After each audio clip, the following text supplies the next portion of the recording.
ഒരു ഭർത്താവിന്റെ വീട്ടിൽ കഴിയുന്ന പെൺമക്കളെ നല്ല സബർ വേണം, നല്ല ക്ഷമ വേണം, നല്ല സബറുള്ളവരാവണം. ഒരു കഥ പറയട്ടെ. ഒരമ്മായും ഉണ്ടായിരുന്നു, വളരെയധികം തന്റെ മരുമകളെ ചിത്രഹിംസ ചെയ്യുന്ന ആള്, മരുമകളെ എപ്പോഴും കുത്തുന്ന ആള്, മരുമകളെ എല്ലാ ദിവസം ചീത്ത പറയുന്ന ഒരു അമ്മായിമ്മ. ഒരു ദിവസം ഈ മരുമകൾ അങ്ങ് തീരുമാനിച്ചു, അദ്ദേഹത്തിന്റെ ഭർത്താവ് ഗൾഫിലാണ്, എന്റെ ഭർത്താവ് ഗൾഫിലാണല്ലോ, ഈ ഭർത്താവ് വരുന്നതിന് മുമ്പ് എന്റെ അമ്മായിമ്മയെ ഒന്ന് കൊന്നുകളഞ്ഞാലോ, എന്റെ അമ്മായിമ്മയെ ഒന്ന് കൊന്നുകളഞ്ഞാലോ. എങ്ങനെയാണ് കൊല്ലാനുള്ള വഴി? നേരെ ഒരു ഡോക്ടറുടെ സമീപത്തേക്ക് പോയി പറയുകയാണ്, എനിക്ക് വല്ലാണ്ട് തലവേദനിക്കുന്നുണ്ട്. ഡോക്ടർ പറഞ്ഞു, നിനക്കൊരു രോഗവുമില്ലല്ലോ, എല്ലാ ടെസ്റ്റുകളും നോർമലാണല്ലോ. ഡോക്ടറോട് പറയുകയാണ്, എന്റെ ഏറ്റവും വലിയ രോഗം എന്റെ വീട്ടിലുള്ള അമ്മായിമ്മയാണ്, എന്റെ ഏറ്റവും വലിയ രോഗം എന്റെ അമ്മായിമ്മയാണ്, അതൊന്ന് തീർന്നു കിട്ടണോ, എന്നാൽ നിനക്ക് എന്ത് വേണമെങ്കിലും തരാം. ഡോക്ടറോട് പറഞ്ഞു, നിങ്ങൾ ചോദിച്ചത് എന്ത് വേണമെങ്കിലും തരാം, എന്നാൽ ആ അമ്മായിമ്മയെ ഒന്നുകൂടെ കൊണ്ടുവന്ന് തരുവോ? നിങ്ങളെ വീട്ടിലല്ലേ ഉള്ളൂ, എനിക്കൊന്ന് കൊണ്ടുവന്ന് താ, ഞാനത് ശരിയാക്കി തരാം. അമ്മായിമ്മക്ക് വേണ്ടിയ മറന്ന് ഞാൻ കൊടുക്കാം. 40 ദിവസമാകുമ്പോൾ നിങ്ങൾ അമ്മായിമ്മ അങ്ങ് മരണപ്പെട്ടു പോകും, നിങ്ങൾ പേടിക്കണ്ട, അതിലുള്ള വ്യവസ്ഥകൾ ഞാൻ ചെയ്യാം. സുബ്ഹാനല്ലാഹ്.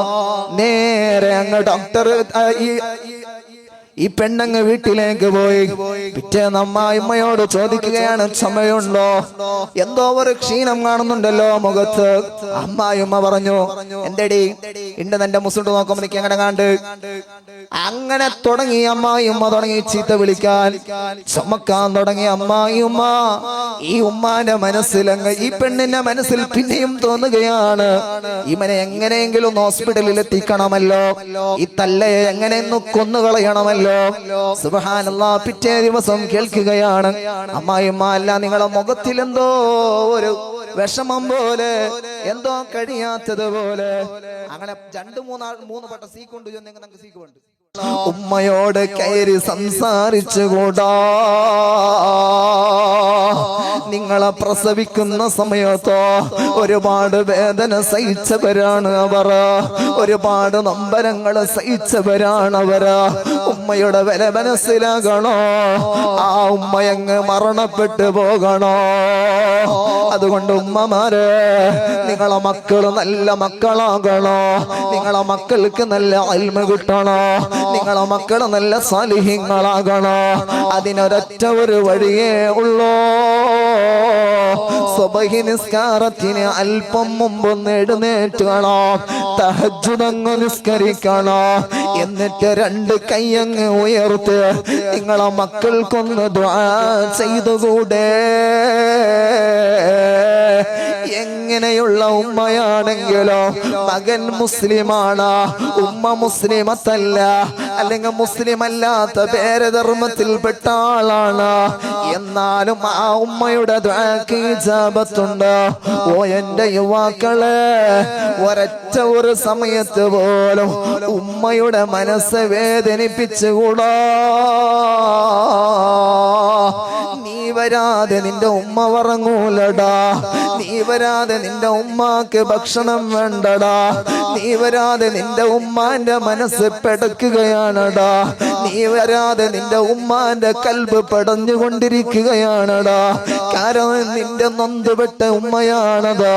ചിലപ്പോ നിന്നോട് എന്തെങ്കിലും കാര്യം പറഞ്ഞാൽ നിനക്ക് ദേഷ്യം പിടിച്ചുകൂടാ, നിന്റെ മനസ്സിൽ വെറുപ്പ് വന്നുകൂടാ. കാരണം ആ ഉമ്മയുടെ ഖിദ്മത്ത് ചെയ്യാൻ നിനക്ക് കഴിയുന്നുണ്ടോ? എന്നാൽ റബ്ബിന്റെ കോടതിയിൽ നിനക്ക് വിജയിക്കാം, അള്ളാഹുവിന്റെ കോടതിയിൽ നിനക്ക് വിജയിക്കാം. ഏതൊരു ബിസിനസ് ചെയ്തോ, എത്ര വലിയ അവ വേണം കെട്ടിക്കോ, എത്ര വലിയ വീട് നിന്റെ നിന്റേതായിക്കോട്ടെ, പക്ഷെ ആ വീട് ഉദ്ഘാടനം ചെയ്യേണ്ടത് സയ്യിദിനെക്കാളും ആലിമിനെക്കാളും ഏറ്റവും വലിയ സ്ഥാനം അത് ഉമ്മാക്കാണ്.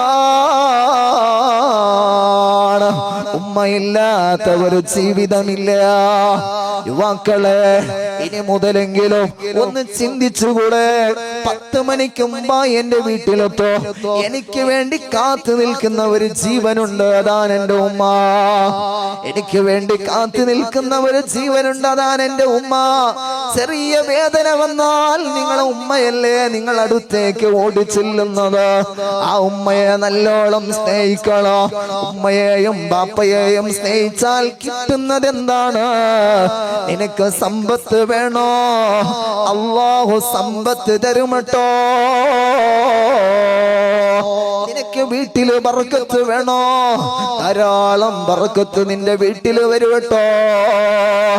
അതെല്ലാം നീ ഉദ്ദേശിച്ച കാര്യങ്ങളൊന്ന് സഫലമാകണോ?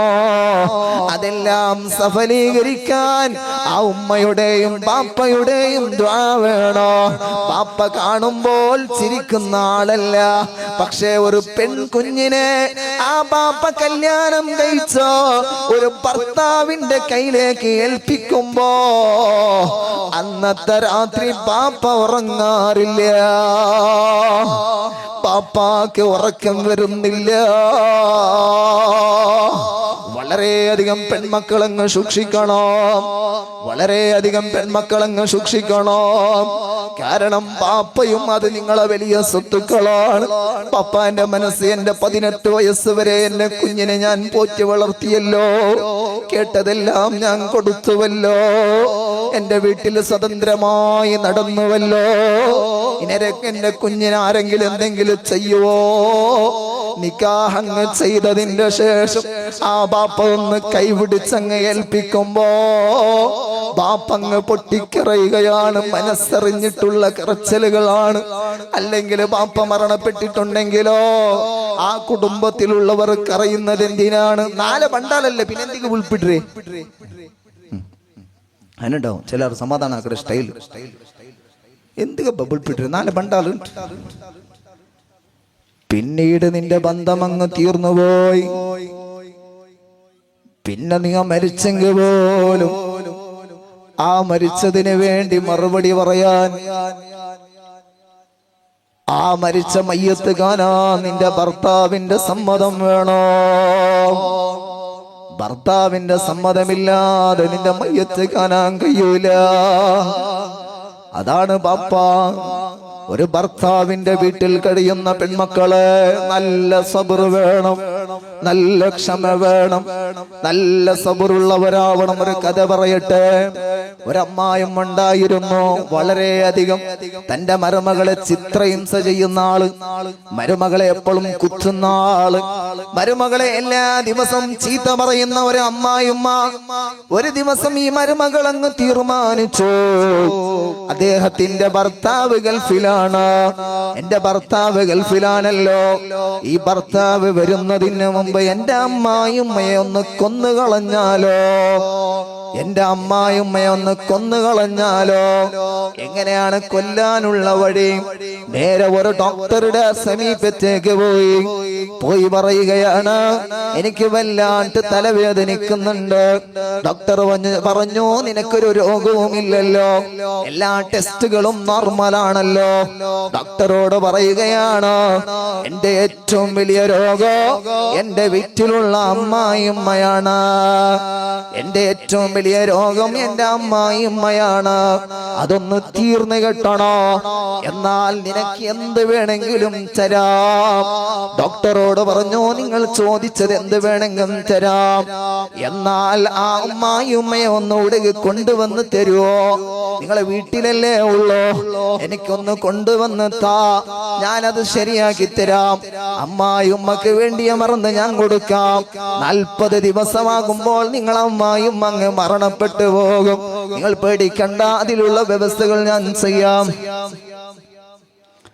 സുബ്ഹാനല്ലാഹ്. നേരെ അങ്ങ് ഡോക്ടർ ഈ പെണ്ണങ്ങ് വീട്ടിലേക്ക് പോയി. പിറ്റേന്ന് അമ്മായിമ്മയോട് ചോദിക്കുകയാണ്, സമയമുണ്ടോ? എന്തോ ഒരു ക്ഷീണം കാണുന്നുണ്ടല്ലോ മുഖത്ത്. അമ്മായിമ്മ പറഞ്ഞു, എന്തെടി ഇണ്ട് നിന്റെ മുസുണ്ട് നോക്കുമ്പോ എനിക്ക് എങ്ങനെ കണ്ട്. അങ്ങനെ തുടങ്ങി അമ്മായിമ്മ തുടങ്ങി ചീത്ത വിളിക്കാൻ, ചുമക്കാൻ തുടങ്ങി അമ്മായിമ്മ.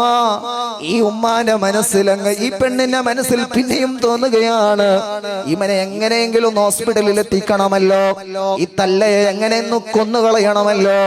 സുബ്ഹാനല്ലാഹ്. പിറ്റേ ദിവസം കേൾക്കുകയാണ്, അമ്മായിമ്മ അല്ല, നിങ്ങളെ മുഖത്തിൽ എന്തോ ഒരു വിഷമം പോലെ, എന്തോ കഴിയാത്തത് പോലെ.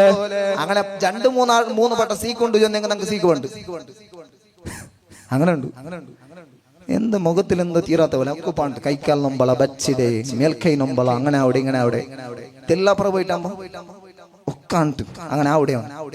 ഏതായാലും അമ്മായിമ്മ പറഞ്ഞു, അതേ ഒന്ന് ചെക്കപ്പ് ചെയ്യാം, എന്റെ മനസ്സിനും അങ്ങനെ തോന്നുന്നുണ്ട്. ഈ പെണ്ണങ്ങ് സന്തോഷത്തോടെ തുള്ളിച്ചാടി നേരെ അമ്മായിമ്മയെ കൊണ്ടുവന്നു ഹോസ്പിറ്റലിലേക്ക്. ഡോക്ടറോട് പറഞ്ഞു, കാര്യങ്ങൾ ബോധ്യപ്പെടുത്തി കൊടുത്തു. എന്നിട്ട് ഡോക്ടർ 40 ദിവസത്തിന്റെ മറന്നെഴുതി കൊടുത്തു. സുബ്ഹാനല്ലാഹ്. ഡോക്ടർ പറഞ്ഞു, ഈ മറന്ന് കൃത്യമായി 3 സമയത്ത് കൊടുക്കണോ. പക്ഷേ അമ്മായിമ്മ രാവിലെ വേഗം എഴുന്നേൽത്ത് പണിയെടുക്കാൻ പാടില്ല. ഈ മറന്നങ്ങ് കുടിച്ചാൽ സുഖമാവും. അങ്ങനെ ഈ 40 ദിവസത്തിന്റെ മറന്നങ്ങ് എഴുതി കൊടുത്തു. സുബ്ഹാനല്ലാഹ്. 40 ദിവസമാകുമ്പോൾ ഈ തള്ളയങ്ങ് മരണപ്പെട്ടു പോകുമല്ലോ. മരുമകള് സന്തോഷത്തോട് വീട്ടിലേക്ക് ചെന്നു. വീട്ടിലതാ നല്ല വിരിപ്പങ്ങ് വിരിച്ചു കൊടുത്തു. തന്റെ അമ്മായിമ്മയെ ശുശ്രൂഷിക്കാൻ തുടങ്ങി.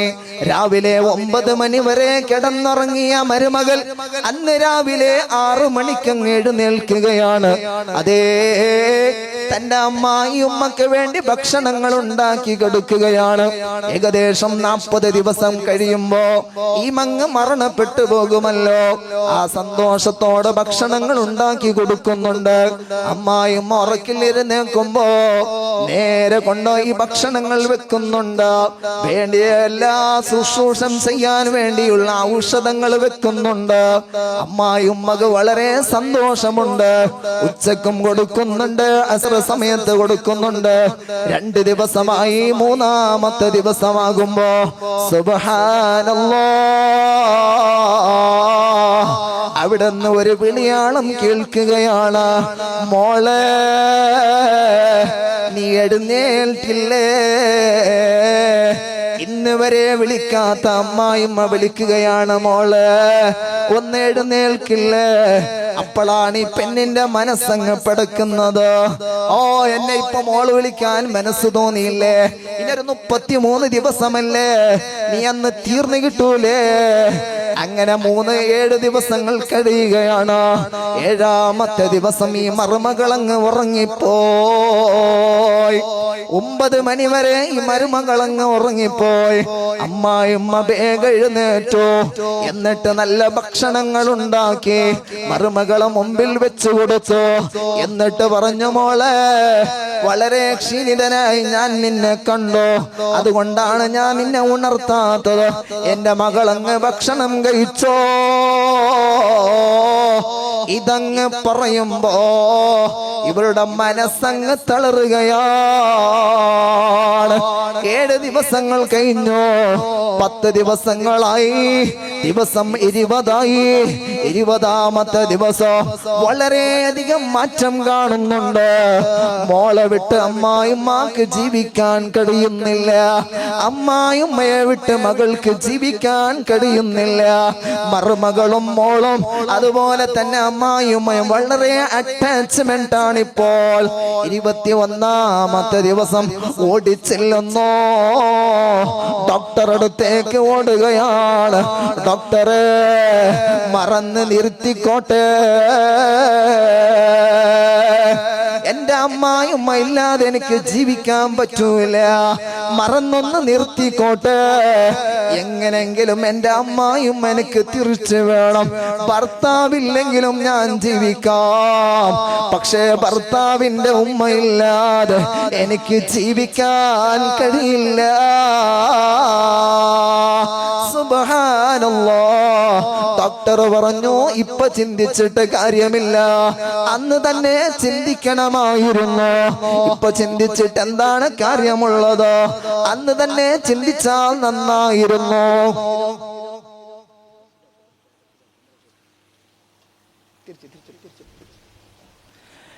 ഡോക്ടറുടെ അടുത്ത് നിന്ന് തിരിച്ചു വരുമ്പോ ഡോക്ടർ പറഞ്ഞു 40 ദിവസമല്ലേ പറഞ്ഞത്, കണ്ടിന്യൂസ് ആയിട്ട് 40 ദിവസം മറന്നു കൊടുക്കണം. സുബ്ഹാനല്ലാഹ്. പിന്നെയും മറന്നു കൊടുക്കുമ്പോ ഈ പെണ്ണിന്റെ മനസ്സ് വേദനിക്കുന്നുണ്ട്. ദിവസം 30 ആകുന്നുണ്ട്. 31 ദിവസങ്ങൾ കഴിഞ്ഞു. 35-ാമത്തെ ദിവസം 5 ദിവസങ്ങൾ മാത്രമേ ബാക്കിയുള്ളൂ. എന്റെ അമ്മായിയുമ്മയെ കാണാൻ കഴിയില്ലല്ലോ. അമ്മായിയുമ്മാന്റെ മടിത്തട്ടിൽ തല വെച്ച് കിടക്കുന്നുണ്ട്. പിരിഞ്ഞു പോകാൻ മനസ്സ് വരുന്നില്ല. 37-ാമത്തെ ദിവസം ഡോക്ടർ അടുത്തേക്ക് പോവുകയാണ്. അല്ലയോ ഡോക്ടറെ, 3 ദിവസം അങ്ങ് കഴിഞ്ഞാൽ എന്റെ അമ്മായിയുമ്മ മരണപ്പെട്ടു പോകുമെന്നതാണ് എന്റെ പേടി. ഒന്ന് ശരിപ്പെടുത്തി തരുമോ? എന്റെ സ്വർണങ്ങൾ മുഴുവനും തരാം, എന്റെ സമ്പത്ത് മുഴുവനും നിങ്ങൾക്ക് തരാം. ഡോക്ടർ ചിരിച്ചുകൊണ്ട് പറയുകയാണ്, മോളെ 3 ദിവസമല്ല, എത്ര ദിവസം കഴിഞ്ഞാലും ഞാൻ മരിപ്പിക്കുന്ന മലക്കല്ല. നിന്നെ ഒന്ന് പരീക്ഷിച്ചതാണ്. രോഗം നിന്റെ അമ്മായിക്കല്ല, രോഗം നിനക്കാണ്. ശരിയാകേണ്ടവള് നീയാണ്. നീ ഒന്ന് രാവിലെ വേഗം എഴുന്നേൽക്കുമ്പോ, രാവിലെ അങ്ങ് വേഗം എഴുന്നേൽക്കുന്ന സമയത്ത് നിന്റെ അമ്മായിമാന്റെ മനസ്സങ്ങ് കുളിർന്നു. ആ ഉമ്മ എന്ന വാക്ക് പറയുമ്പോ, ആ ഉമ്മാക്ക് വേണ്ടി ഭക്ഷണങ്ങൾ ഉണ്ടാക്കി കൊടുക്കുമ്പോ, ആ ഉമ്മാക്ക് വേണ്ടിയ വിഭവങ്ങൾ ഉണ്ടാക്കി കൊടുക്കുമ്പോ പരസ്പരം ഇങ്ങനെ സ്നേഹം കൂടി വന്നു. ഞാൻ ചികിത്സിച്ചത് നിന്റെ അമ്മായിയുമ്മയല്ല, ഞാൻ ചികിത്സിച്ചത് നിന്നെയാണ്. അതുകൊണ്ട് സൂക്ഷ്മതയോട് ജീവിക്കണേ. ഡോക്ടറോട് നന്ദി പറഞ്ഞു. പിന്നീട് നല്ല നിലക്കങ്ങ് ജീവിച്ചു. വളരെയധികം ക്ഷമയോട് ജീവിക്കണോ, നല്ല സബർ വേണോ. രാവിലെ കല്യാണം കഴിച്ചു പോകുന്ന പെൺമക്കളുണ്ടല്ലോ, നിങ്ങളുടെ ഭർത്താവിന്റെ വീട്ടിലുള്ള കാര്യങ്ങളോ ഒരു കാരണവശാലും നിങ്ങളുടെ വീട്ടിൽ വന്ന് പറഞ്ഞുകൂടാ. നിങ്ങളെ പെങ്ങമാർ നിങ്ങൾക്ക് സപ്പോർട്ടാക്കോ, നിങ്ങളുടെ ഉമ്മ നിങ്ങൾക്ക് സപ്പോർട്ടാക്കും, ശരി തന്നെയാണ്. പക്ഷേ നിന്റെ ജീവിതം അത് തകരാറാവാൻ കാരണമായി തീരും.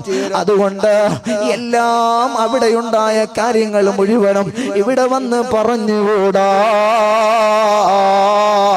മുഅ്മിനീങ്ങളെ, ഞാൻ പറഞ്ഞു വന്ന വിഷയത്തിലേക്ക് മടങ്ങട്ടെ. ഉമ്മയോട് നല്ല നിലക്കുള്ള സ്നേഹം വേണം. അതുപോലെ അമ്മായിയുമ്മയോടും നല്ല നിലക്കുള്ള സ്നേഹം വേണം. ഏട്ടന്റെ ഭാര്യയെയും സ്നേഹിക്കണം, പെങ്ങളെ സ്നേഹിക്കുന്നത് പോലെ സ്നേഹിക്കണം. യുവാക്കളെ, 10 മണിയാകുന്നതിന് മുമ്പ് വീട്ടിലേക്ക് എത്തണോ.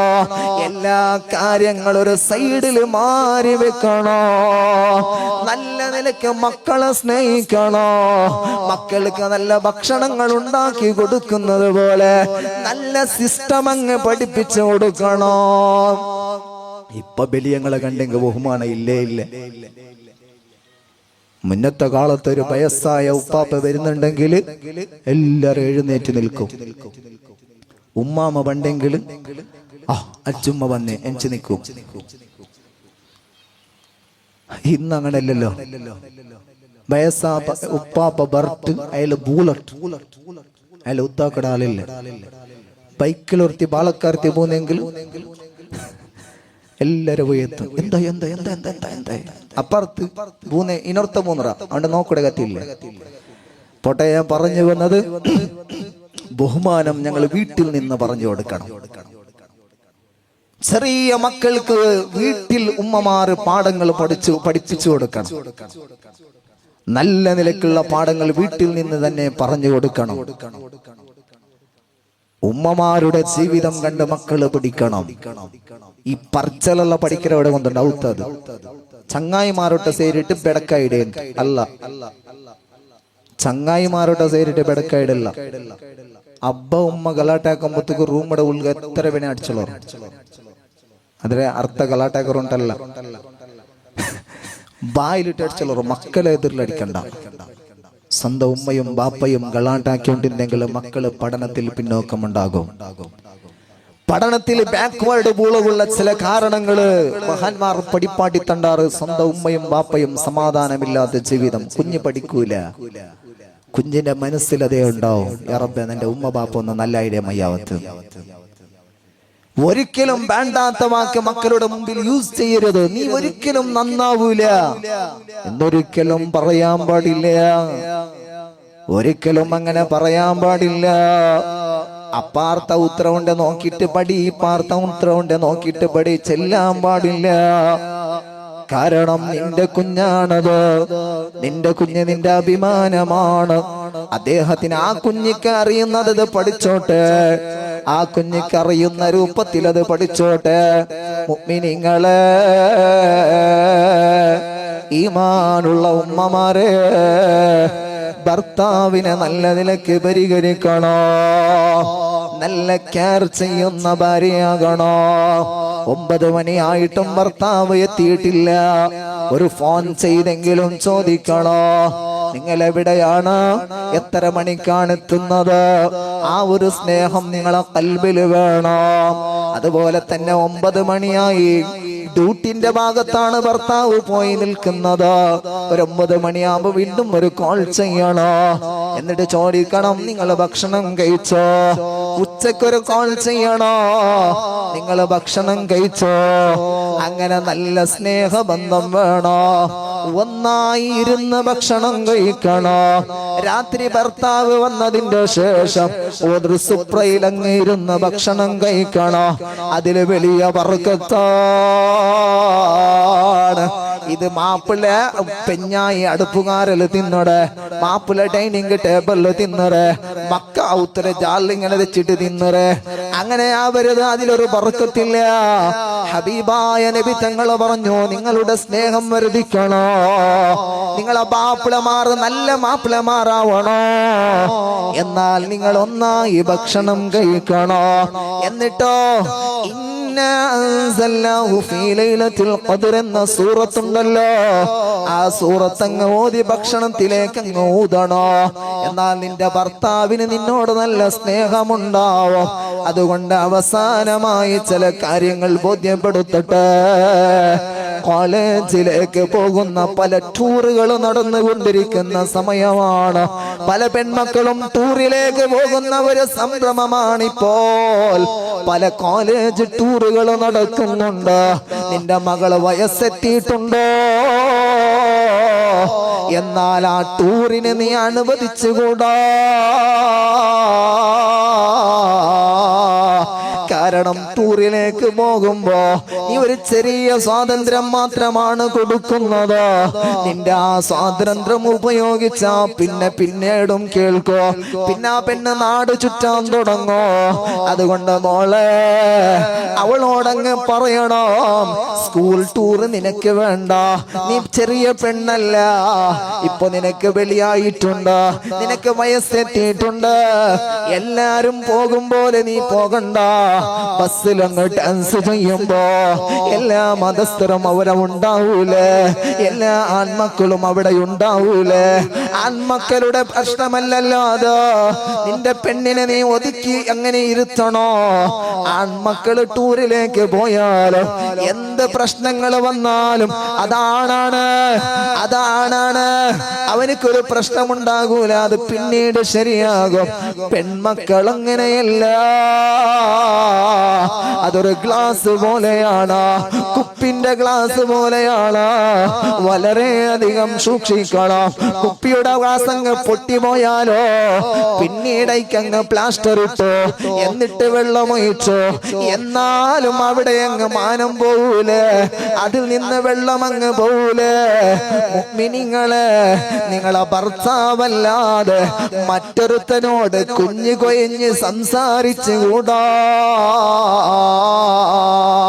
നിന്റെ ശരീരം അത് നിന്റെ ഭർത്താവിനുള്ളതാണ്, നിന്റെ എല്ലാം അത് നിന്റെ ഭർത്താവിനുള്ളതാണ്. നിന്റെ മഫ്തയും പർദയും അത് ഇസ്ലാം എന്തിനാണ് ആക്കി വെച്ചതോ? നിന്റെ ഭർത്താവിന്റെ മുമ്പിൽ നീ എങ്ങനെ വേണമെങ്കിലും നടന്നോ, ഏത് നിലക്കുള്ള വസ്ത്രം വേണമെങ്കിലും അണിഞ്ഞോ, എത്ര വേണമെങ്കിലും സംസാരിച്ചോ. പക്ഷേ ഭർത്താവിന്റെ പെർമിഷൻ ഇല്ലാതെ മറ്റൊരുത്തനോട് സംസാരിച്ചുകൂടാ, ഹറാമിലേക്ക് ചാടിക്കൂടാ, ഹറാം കണ്ടുകൂടാ, ഹറാം കേട്ടുകൂടാ. ഹറാമിൽ നിന്ന് വ്യതിചലിച്ച് നല്ല നിലക്കുള്ളൊരു ജീവിതം വേണം. നല്ല നിലക്കൊരു മുഅ്മിനായി മുഅ്മിനത്തായി ജീവിക്കണം. റബ്ബ് തുണക്കട്ടെ, അല്ലാഹു അതിന് തൗഫീഖ് നൽകട്ടെ.